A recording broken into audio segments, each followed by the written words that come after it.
Здравствуйте! Поговорим сегодня про кашель.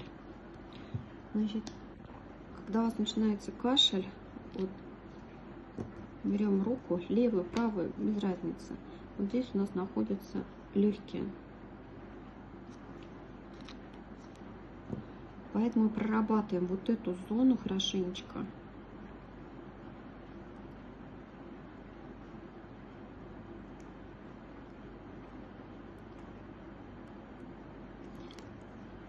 Рукой.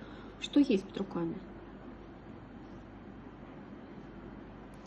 Обязательно горло, потому что там у нас находятся бронхи, гортань, колечком, как угодно. И будет очень эффективно, особенно если у вас сухой кашель, нарисовать вот так вот зеленым цветом стрелочки, чтобы пошла мокрота и она отходила. Потому что стрелочки тоже будут работать.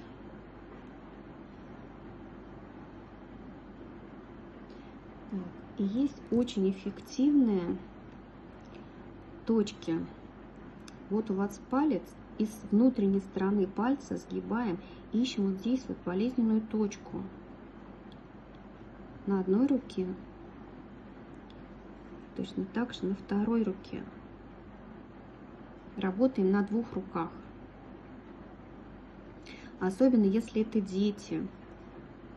Детишкам еще можно взять перец горошком и вот сюда приклеить.